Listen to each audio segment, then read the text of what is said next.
સાવલીમાં વિશ્વ આદિવાસી દિવસ ઉજવાયો। સાવલીમાં રહેતા આદિવાસી સમાજના લોકો વિશ્વ આદિવાસી દિવસની તેમણે ઉજવણી કરી। મોટી સંખ્યામાં ખૂબ જ ઉત્સાહ સાથે તેઓ દ્વારા આ ઉજવણી કરવા માટેનો દિવસ હોય રેલીનું આયોજન કરવામાં આવ્યું હતું। સાવલીના ભીમનાથ મહાદેવ મંદિર ખાતે આદિવાસી સમાજના લોકો મોટી સંખ્યામાં એકત્રિત થયા। ડીજેના તાલ સાથે ગીત સંગીતના તાલે આદિવાસીઓના પ્રાચીન વેશભૂષા સાથે અને પરંપરાગત પોશાકમાં ભારે ઉત્સાહભેર વિશ્વ આદિવાસી દિવસ નિમિત્તે રેલીનું આયોજન કરવામાં આવ્યું।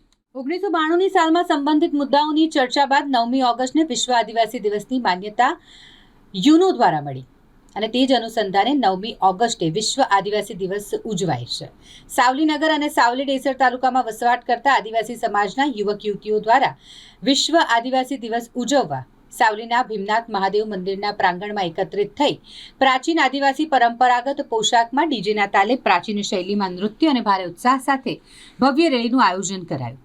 આદિવાસી સમાજ જિંદાબાદના સૂત્રોચ્ચાર સાથે સાવલી નગરના રાજમાર્ગો પર રેલી સ્વરૂપે ફરી સાવલી પાસેના જાવલા ગામે હનુમાનજી મંદિર ખાતે પૂર્ણાહુતિ કરાઈ। પોતાને ખરા અર્થમાં પ્રકૃતિ રક્ષક માનતા આદિવાસી સમાજના યુવકો યુવતીઓ પોતાના આગવી પ્રાચીન શૈલીમાં ગીત સંગીતના તાલે પરંપરાગત નૃત્ય સાથે વિશ્વ આદિવાસી દિવસની ઉજવણી કરવામાં આવી હતી।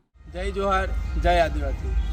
આજ રોજ તારીખ 9 ઓગસ્ટ વિશ્વ આદિવાસી દિવસની ઉજવણી અમે સાવલી ડેસર આદિવાસી સમાજે જે સાવલીમાં ઉજવણીનું કાર્યક્રમ કર્યું છે ડીજેના સતવારે અને ભીમનાથ મહાદેવથી જાવલા સ્થળે હનુમાનજીના મંદિરે રેલી પૂર્ણ કરવામાં આવે છે।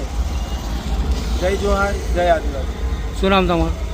મારું નામ વિવેક વસા, સાવલી તાલુકા ઉપપ્રમુખ।